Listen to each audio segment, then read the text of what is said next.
So MP Brown, MPP Clark, Warden Gordon, your worships, counselors, distinguished guests and friends, it's a real pleasure for me to be able to join you today. The energy in this room is incredible.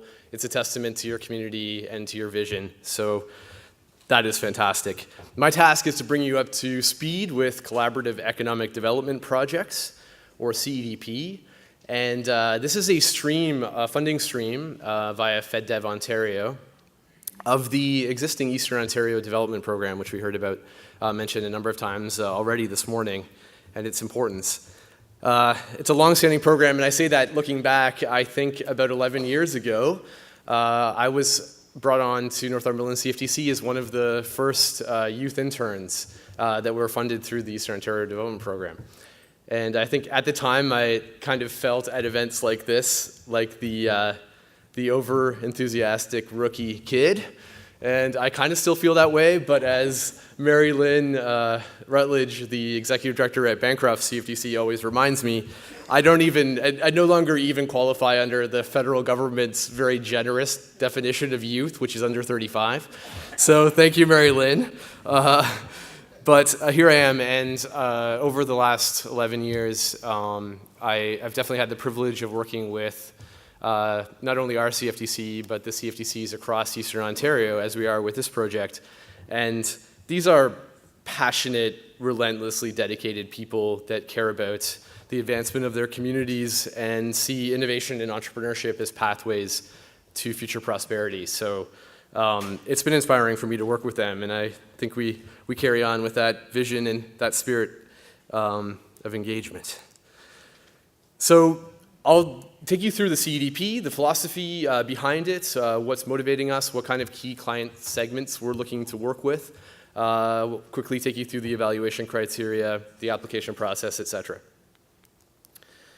Really, the purpose of the CEDP is over a short period of time between August 2016 to December of 2018 to make a series of targeted investments in innovation capital across Eastern Ontario, and to see the aggregate effects of those investments, to the leveraging of those investments to create jobs, to lead to business development and expansion, to access to new markets, and really to increase and strengthen the competitive advantage of industry in our region, and we look to economic diversification and revitalization.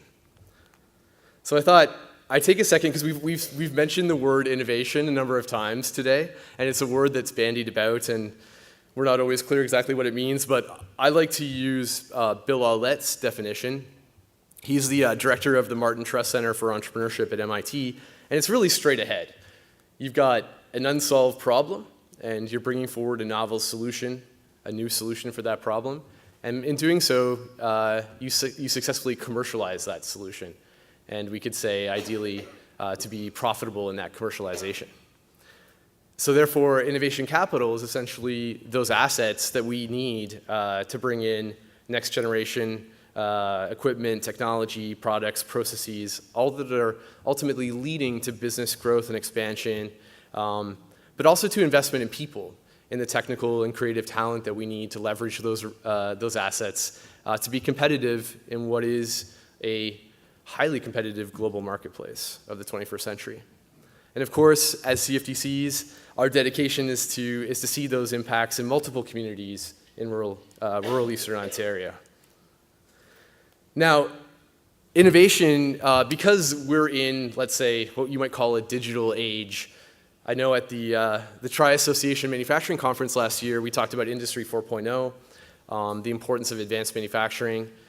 Here's some examples of the kinds of technology-driven innovations that we see as important for that sector, but also for agriculture and across all sectors of the economy. For example, I thought I'd give you a couple examples. I've got a Pebble smartwatch. I don't know if anyone else here has a Pebble, but oh yeah, okay. So it was designed by a Canadian, Eric Misigovsky, and set records on Kickstarter, raising, I think through several campaigns, something like $30 million US. So I think the most highly successful device crowdfunded via Kickstarter or any crowdfunding platform. And so I'll tell you one of the innovations I have here. So I have an app, and it's called Asteroid Today. And I can tell you that Asteroid 2016 UW5 is 119 lunar distance units from Leeds, Grenville, as we speak. So it's hurtling past. Keep that in mind today. But that's to say, like, innovation is, it's not always obvious what innovation is. So I want to give you a real concrete example. I mean, I love my Pebble, by the way.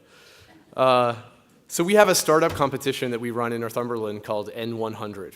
And the winner of our competition this year is a group of nanotechnology engineers that are developing a shape-shifting mold. So if you think about this, the problem that's being solved, and the manufacturers in the room will be able to tell you this is a real problem, is downtime and changeover costs. So imagine that you had a mold that could change shapes on the fly with a programmable surface. So they essentially have an array of pins, microhydraulics, and you can imagine that the surface can change, and therefore you can change shapes, and therefore eliminate eliminate downtime changeover and improve your bottom line. So that's an example, like a highly exotic and new, let's say, disruptive example of innovation. But 3D printing, additive manufacturing, you can go down the list, industrial IoT, but also like supply chain and logistics software, and the kind of the AI, machine learning, and predictive analytics that drives it. That's all extremely important to being competitive in the 21st century. So that's the vision, is to trigger those investments in Eastern Ontario.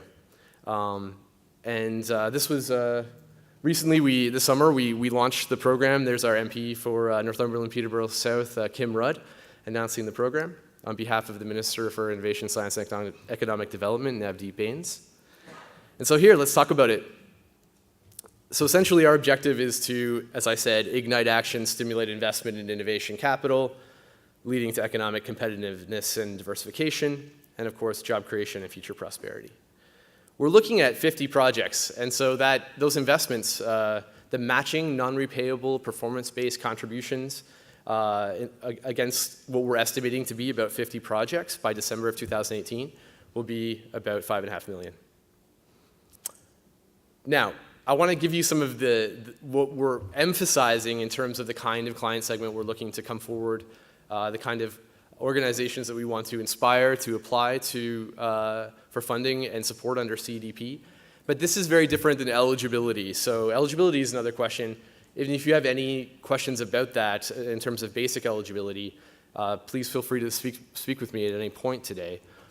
At a basic level, not-for-profit and for-profit organizations that can significantly impact rural Eastern Ontario are eligible to apply. But we're hoping to inspire advanced manufacturers, industrial, small and medium-sized enterprises, innovation-driven enterprise, which in another parlance is tech startups, as well as industry-led fourth pillar organizations, and those would be organizations that are representing industry and helping to align industry to future opportunity and to optimize their development. We feel that CDP has a value proposition.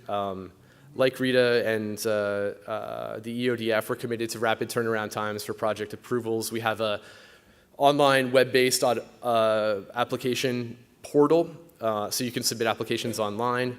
But ultimately, to the private sector, we're saying that we can help incentivize you to invest in innovation. And if you look back at the data, for example, from the Conference Board of Canada over the last 10 years, especially in, let's say, non-resource manufacturing as an example, there's been very limited, very minimal investment in innovation assets. And so consequently, and we can understand that because there have been uncertain market conditions, but we believe the time is now, and we think that CDP can actually help accelerate the timelines for those investments, help create downstream budgetary flexibilities, and otherwise make it possible to actually pull the trigger to make those investments. Because without those assets, we can't leverage those assets for growth. And we'd like to see growth in these sectors. So as I said, for-profit and not-for-profit organizations can apply, but the amounts vary. So for-profits, the For reasons I won't explain, the minimum and maximum contribution is $100,000, reimbursing up to 50% of eligible and approved project costs. And for not-for-profit organizations, the minimum is $100,000, but the maximum does not normally exceed $500,000. Again, reimbursing up to 50% of eligible and approved project costs. Now, the evaluation criteria really reflect the strategic priorities not only of the CFTCs that we built together in designing the second phase of CDP, but also we're looking to reinforce that projects generally have to be incremental and strategic, deliver measurable and sustainable impacts to release in Ontario, and then hit on these 5 things.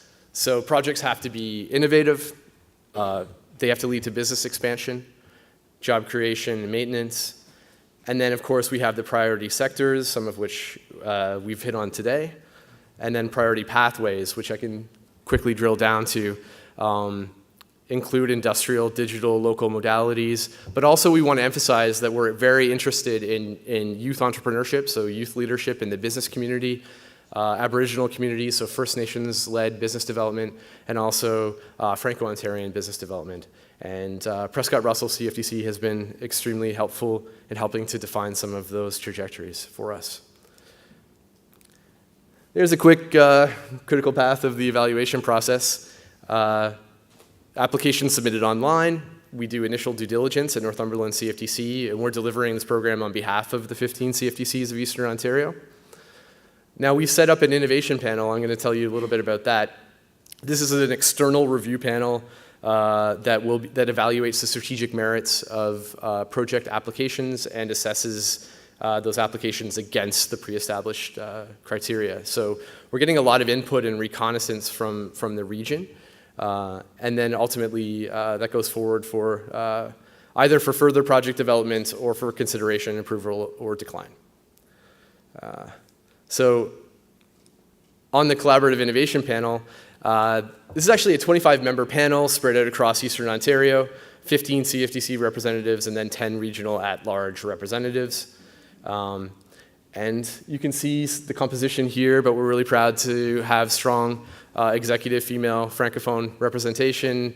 We have 4 amazing professional engineers with significant technology and management experience and First Nations representation. So it's a pretty amazing group of people, and we will be announcing the first cohort of CDP projects soon, and they immediately leapt into action and have been playing a very important summative role in the development of projects across the region. So we appreciate that very much. And ultimately, Northumberland CFTC, these are the things we're responsible for, and ultimately our board of directors will be contractually responsible for secondary recipient funding agreements. And actually, I'm representing CDP today, but my colleague Thomas Coughlin, many of you know, is the CDP officer. And if you want, I can certainly put you in touch with him if you have any questions that I can't answer myself, but eventually he'll be your point. And I'd like to just say that we have all of the components we need to optimize our approach, and we hope that you will help us, and particularly we're looking for projects to come forward from Grenville and beyond that can help strengthen the innovation ecosystem in Eastern Ontario. So once again, thank you so much for having me today. And Anne, I very much appreciate it. Thank you.